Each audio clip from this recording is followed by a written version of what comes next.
흔들림 없는 사실은 율법은 순결하고 거룩하며 선합니다. 구약의 율법은 지금 우리가 소유하고 있는 성경에 고스란히 기록되어 있습니다. 과거 이스라엘이 율법을 사랑했듯이 오늘 우리는 율법이 담긴 이 성경을 사랑합니다.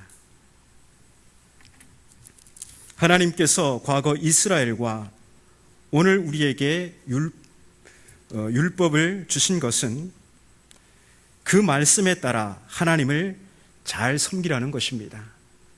그래서 율법 혹은 성경 소유의 핵심은 순종입니다.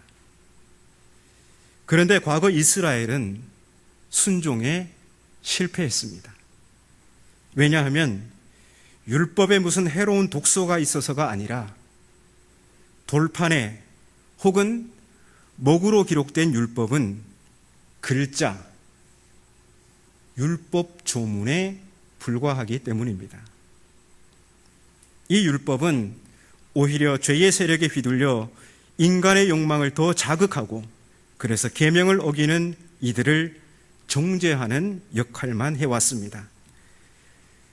사실 율법의 이러한 무기력함은 바울에 와서야 비로소 파악된 것은 아닙니다.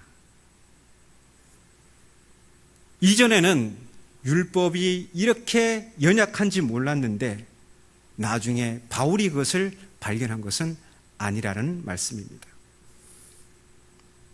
구약은 이미 율법의 무기력한 실제를 파악하고 새로운 길을 예고하고 있습니다. 우리가 함께 읽은 구약 성경 예레미야서는 불순종한 유다 백성의 멸망을 예고하고 있습니다. 하지만 유다 왕을 비롯한 지도층들은 유다가 결코 망하지 않을 거라고 확신했습니다. 왜냐하면 그들에게는 신앙에 견실한 두 기둥이 있었기 때문입니다. 구원에 대한 유다 백성의 자신감, 그 자신감은 바로 그 두 기둥에서 나왔습니다. 그 두 기둥은 성전 그리고 다윗 언약입니다. 성전은 하나님의 임재를 약속하신 장소이죠. 그리고 다윗 언약은 하나님께서 다윗의 후손을 영원히 왕으로 세우시겠다는 약속입니다.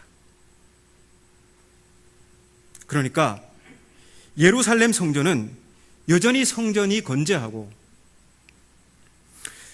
다윗의 후손이 왕위에 있는 지금 유다는 결코 침몰할 수 없었습니다.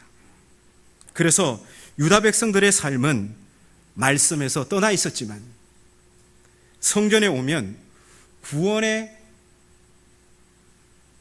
대한 자신감으로 충만해 있었습니다. 우리가 구원을 받으리로다. 예레미야서 7장에 보면 예레미야의 성전 설교가 있는데요. 백성들은 온갖 불법을 저지르면서도 성전에 오면 자기들이 택한 백성, 선민, 구원의 백성이라고 자신만만해 했습니다. 하지만 이들이 잊고 있는 것이 있었습니다. 성전과 다윗 언약은 유다 백성이 하나님의 율법에 순종할 때 유효한 것이었습니다.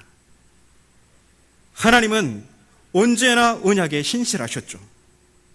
성전에 임재하셨고 유다의 반복되는 불순종에도 불구하고 하나님은 다윗과 맺은 언약을 기억하셔서 그의 허리에서 나오는 후손을 계속해서 왕위에 오르게 하셨습니다. 그 사람이 아하스와 같은 악한 왕이라 할지라도 므낫세와 같은 악한 왕이라고 할지라도 하나님은 다윗과 맺은 그 언약을 기억하셔서 계속해서 다윗의 후손을 왕으로 세우셨단 말입니다. 하나님은 유다가 돌이킬 것을 기대하시며 이렇게 오랜 자비와 인내로 기다리셨습니다. 하지만 왕을 위시한 유다 백성은 하나님의 오래 참으심을 멸시하면서 오로지 성전과 다윗 언약만 믿고 돌이키지 않았습니다. 오히려 하나님의 말씀을 대언하는 예언자를 박해하고 협박하며 옥에 가두어 버립니다. 물론 목이 곧은 유다 백성이 맞이할 운명은 하나님의 혹독한 심판입니다. 하지만 하나님은 이러한 참혹한 멸망을 예고하면서도 예언자를 통해 또한 희망을 예고하십니다. 그 희망의 예언이 우리가 읽은 예레미야서 31장 31절에서 34절까지 예고되어 있는데요. 31절을 함께 읽어보겠습니다. 화면을 보시고 31절을 읽겠습니다. 여호와의 말씀이니라. 보라, 날이 이르리니. 31절입니다. 31절. 네, 우리 성경을 나왔습니다. 함께 읽겠습니다. 여호와의 말씀이니라. 보라, 날이 이르리니 내가 이스라엘 집과 유다 집에 새 언약을 맺으리라. 아멘. 희망의 예언은 바로 새 언약을 맺겠다는 하나님의 약속입니다. 새 언약의 핵심, 그것은 불순종하던 백성들을 순종 가능한 하나님의 백성으로 만들겠다는 것입니다. 우리는 그러한 사실을 새 언약의 차별성, 새 언약의 차별성에 대해 언급하는 32절에서 볼 수 있는데요. 우리 32절을 함께 읽겠습니다. 시작. 이 언약은 내가 그들의 조상들의 손을 잡고 애굽 땅에서 인도하여 내던 날에 맺은 것과 같이 아니할 것은 내가 그들의 남편이 되었어도 그들이 내 언약을 깨트렸음이라. 여호와의 말씀이니라. 아멘. 새 언약은 과거 출애굽한 이스라엘이 시내산에서 맺은 언약과 같지 않다고 합니다. 다르다는 것이죠. 그러면 새 언약이 과거 시내산 언약과 다름의 그 결정적인 차이가 무엇일까요? 시내산 언약은 이스라엘의 불순종으로 인해서 그 언약이 깨졌습니다. 내가 그들의 남편이 되었어도 그들이 내 언약을 깨트렸음이라. 이렇게 말씀하고 있잖아요.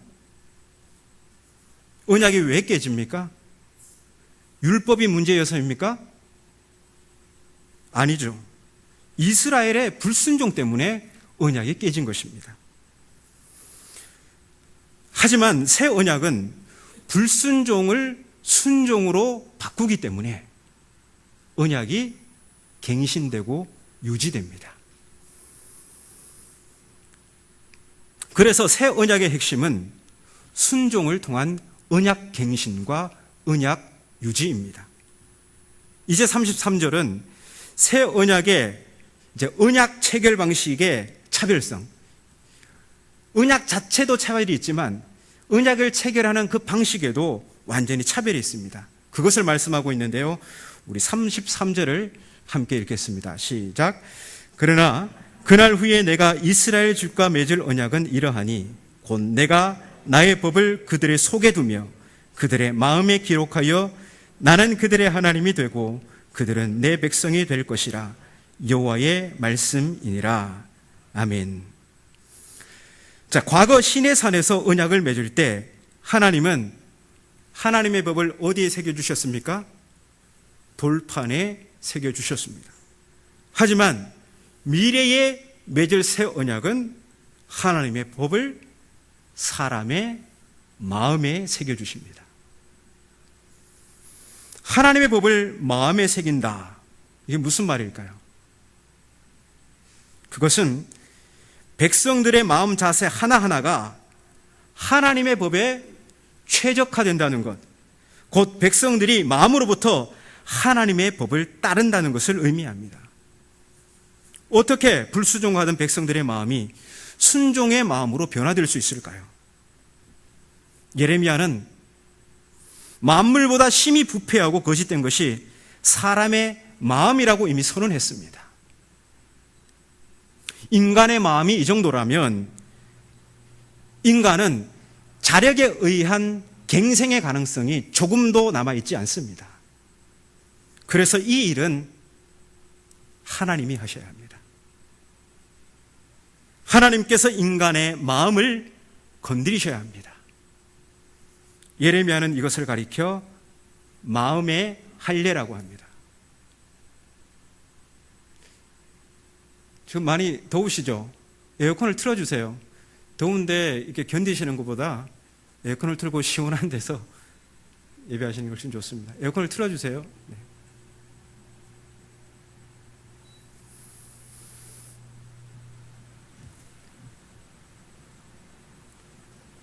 자, 인간에게는 만물보다 심히 부패하고 거짓된 것이 인간의 마음이라면, 인간의 마음이 그 정도라면 인간은 자력에 의한 갱생의 가능성이 조금도 남아있지 않다고 합니다. 그래서 이 일은 하나님이 하셔야 합니다. 예레미야는 그것을 가리켜 마음의 할례라고 합니다.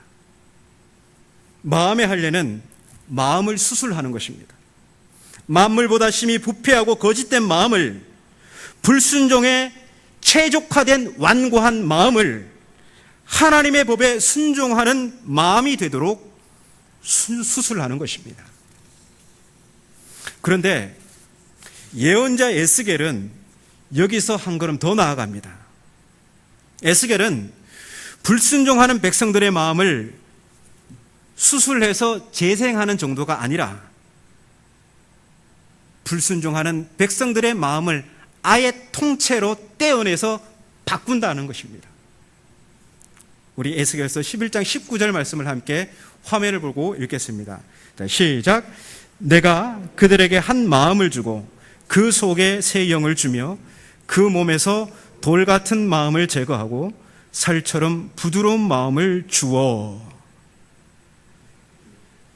에스겔은 돌 같은 마음을 제거하고 아예 떼어내버리고 살처럼 부드러운 마음을 거기다 갖다 붙인다고 합니다. 의학 용어로 마음 이식 수술입니다. 그 결과가 어떻게 됩니까? 그 결과가 11장 20절 바로 이어서 나오는데요. 제가 읽어드리겠습니다. 그 결과 내 율례를 따르며 내 규례를 지켜 행하리니 그들은 내 백성이 되고 나는 그들의 하나님이 되리라. 결국 마음 이식 수술을 해가지고 하나님의 법에 순종하도록 한다는 겁니다. 그래서 그들은 내 백성, 나는 그들의 하나님, 언약이 갱신되고 유지되도록 하신다는 겁니다. 이 마음 이식 수술은 마음의 할례와 통하는 것이지만 이 표현은 훨씬 더 강력하죠. 그만큼 백성들에게 요구되는 변화가 얼마나 더 근본적인 것인지, 그리고 그의 백성을 고치시려는 하나님의 의지가 얼마나 더 강한 것인지를 에스겔은 드러내고 있습니다. 하나님은 돌처럼 굳어 도무지 순종하지 않는 완고한 그의 백성의 마음을 통째로 도려내시고 거기에 순종에 최적화된 살같이 부드러운 마음을 이식한다고 하십니다. 제가 대전에서 교구 사역을 할 때 신장 이식 수술을 간절히 기다리고 계시던 50대 중반의 여 집사님이 계셨습니다. 수년 동안 매주 3회씩 투석을 하면서 음식 조절을 하는 것은 보통 힘겨운 일이 아니었습니다. 자기 몸 하나 돌보기도 벅찬 하나님은 구역을 사랑으로 돌보는 마음씨 고운 구역장이기도 하셨습니다. 구역 신방을 가면 구역원들의 구역장 칭찬이 입에서 마르지가 않았습니다. 교구 목사로서 그 마음씨 고운 집사님에게 꼭 맞는 신장 기증자가 나타나기를 기도하고 있었습니다. 그러던 어느 날 밤늦게 집사님으로부터 한 통의 전화가 걸려왔습니다. 집사님과 맞는 신장 기증자를 찾았다고 병원으로부터 연락을 받았다는 겁니다. 그 소식을 전하는 집사님의 떨리는 목소리에는 학수고대하던 희망이 이제 눈앞에 현실로 다가왔음에 감사하는 마음이 섞여 있었습니다. 집사님은 성공적인 수술을 위해 신장 이식에 탁월한 의사를 이미 예약해둔 상태였습니다. 그때 제가 알게 된 사실은 수술의 정확도와 노하우에 따라서 신장이 잘 적응하여 재기능을 할 수도 있고 적응을 하지 못해 실패로 돌아갈 가능성도 있다는 것이었습니다. 집사님은 성공적으로 이식하려면 집사님은 하나님의 은혜로 좋은 의사를 만나서 성공적으로 신장 이식 수술을 마치게 되셨습니다.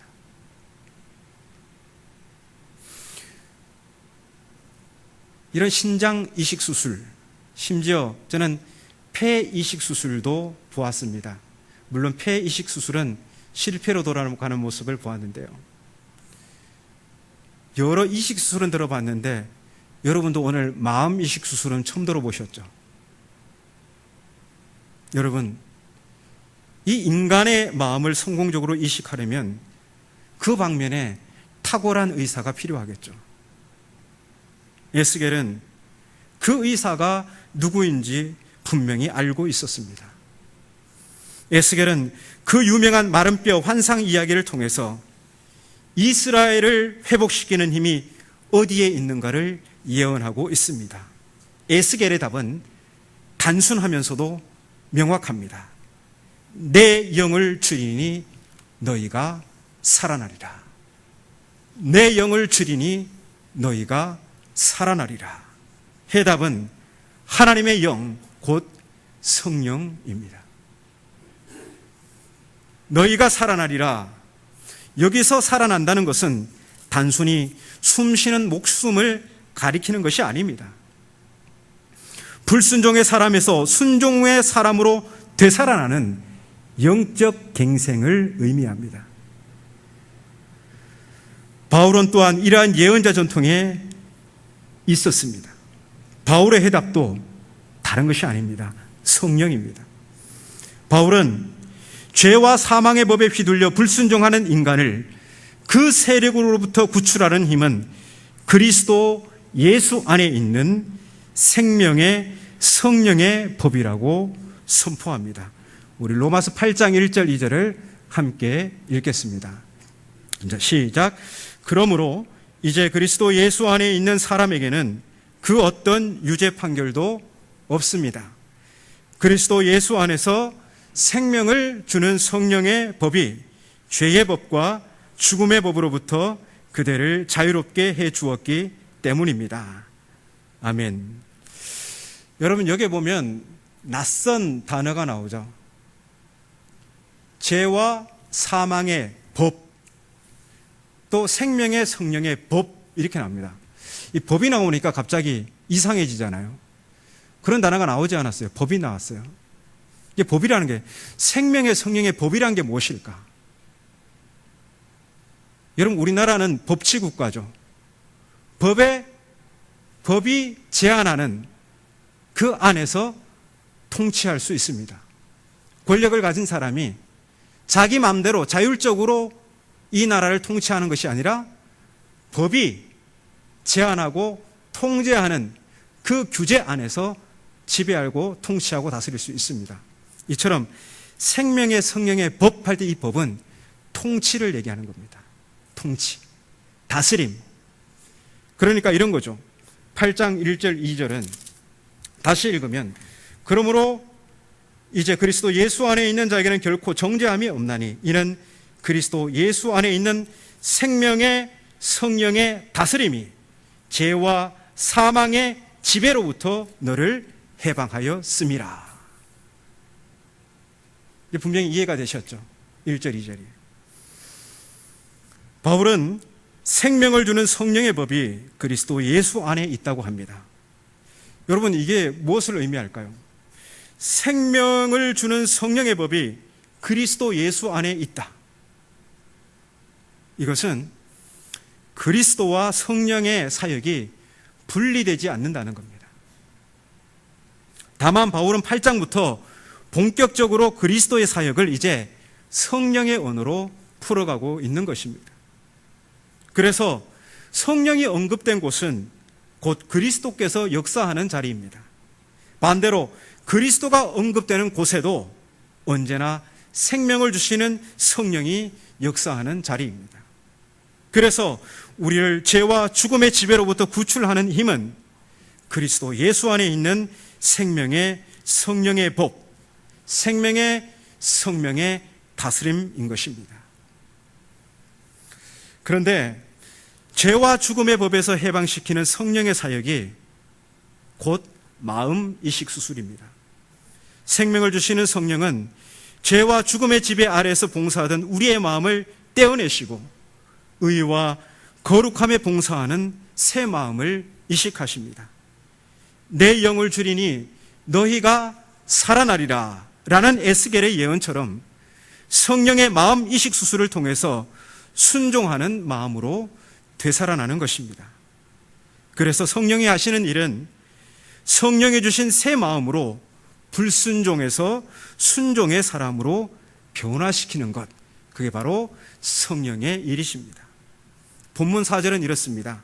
육신을 따르지 않고 그 영을 따라 행하는 우리에게 율법의 요구가 이루어지게 하려 하심이니라.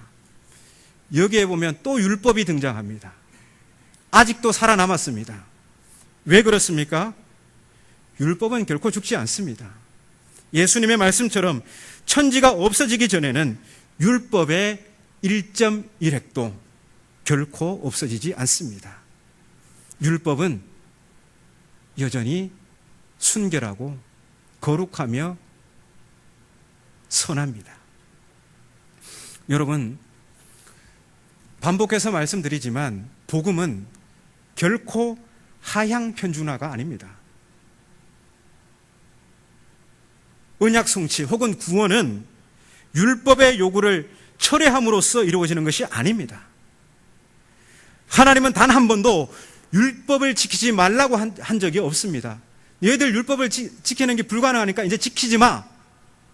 하나님은 그렇게 하지 않았습니다. 율법의 요구에 부응하지 못하는 인간에게 취하신 하나님의 방법은 율법의 철회가 아니라 성령의 다스림을 따라 행하는 자들에게 율법의 요구가 이루어지도록 하셨습니다. 그게 하나님이 취하신 방식이죠. 그래서 구원은 인간의 불가능성을 하나님의 초월적 가능성으로 바꿈으로써 이루어지는 것입니다. 구약의 율법의 요구가 단 하나도 철회되지 않았던 겁니다. 오히려 신약 성경에 예수님께서 산상수훈을 해석하시는 걸 보면 구약의 율법의 요구보다 훨씬 더 강화되었습니다. 구약은 실제로 간음한 사람에게 간음죄를 선고했지만 예수님은 여인을 보고 음욕을 품는 자마다 간음한 자라고 했습니다. 구약은 한 대 맞으면 너도 한 대 때리라고 그렇게 율법을 가르쳤지만 예수님은 누가 너의 오른뺨을 때리거든 왼뺨마저 돌려대라고 했습니다. 그리고 예수님은 너희 원수까지도 사랑하라고 하셨습니다. 여러분, 복음은 하향 평준화가 아니에요. 그런데 이런 거짓 복음이 지금까지 교회를 힘겹게 만들었던 것입니다.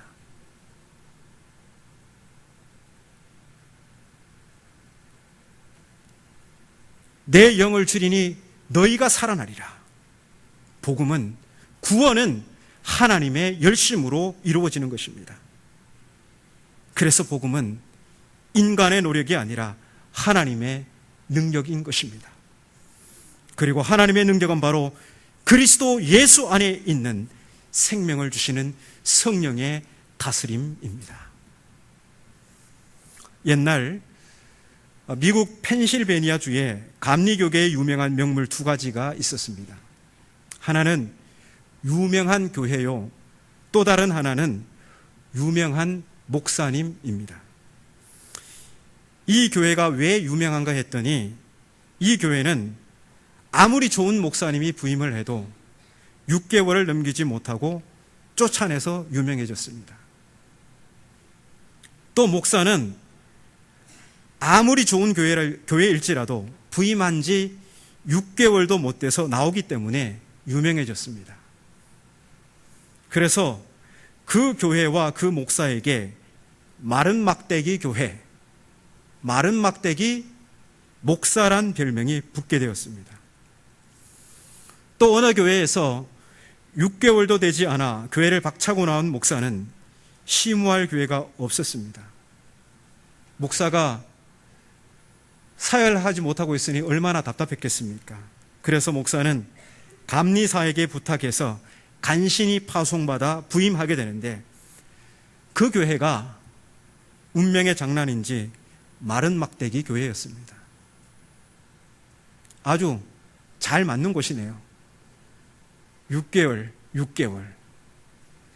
워낙 유명했기에 교회는 교회대로, 목사는 목사대로 낙심에 빠졌습니다. 그러나 목사는 이제 다시 실패를 반복하면 안 되겠다는 마음에 기도하기로 작정하고 매일같이 산기도를 하며 부임 날짜를 기다렸습니다. 기도를 하니 마음이 뜨거워졌습니다. 뭔가 새롭게 된 기분이었습니다. 예정된 날짜에 부임하여 설교를 했습니다. 생각밖에 교회가 뜨거워졌습니다. 목사는 부임 후에도 산에 올라가 오 주여 막대기 목사가 또 왔습니다. 능력을 주시옵소서 간절히 기도했습니다. 마음은 더욱 뜨거워지고 충만해졌습니다. 강다에 선 목사의 얼굴에는 광채가 나고 설교 말씀은 불덩어리가 떨어지는 것 같았습니다. 한편 막대기 교회에 막대기 목사를 소개한 감리사는 하루하루가 불안했습니다. 목회는 잘하고 있을까? 사람들은 목사님을 괴롭히지 않을까?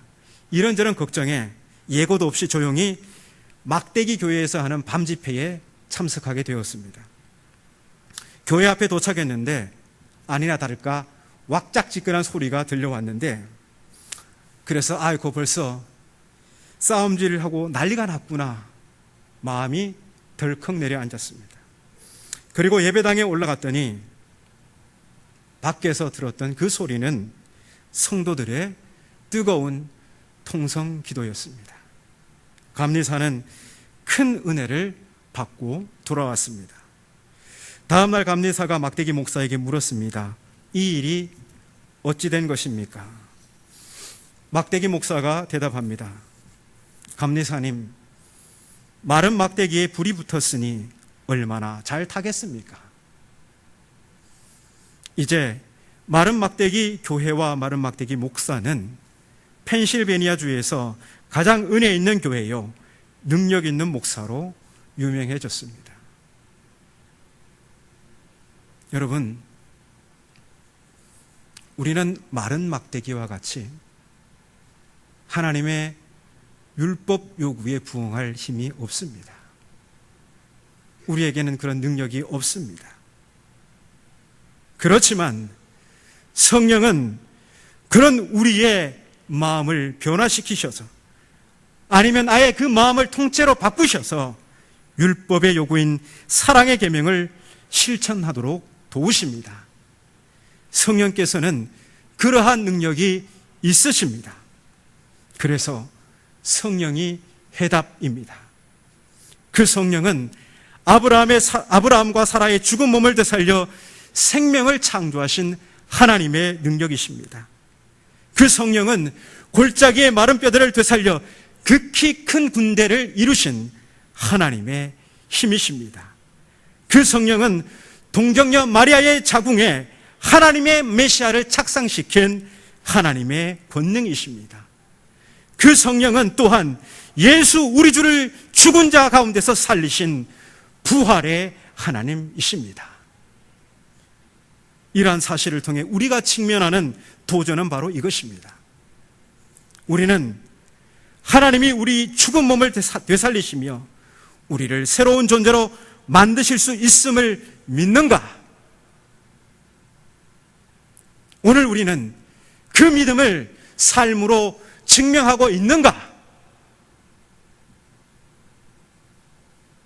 우리는 이 세속의 힘에 휘둘리며 죄의 지배 아래 휘둘리며 죽음을 향해 내달리고 있지는 않는가?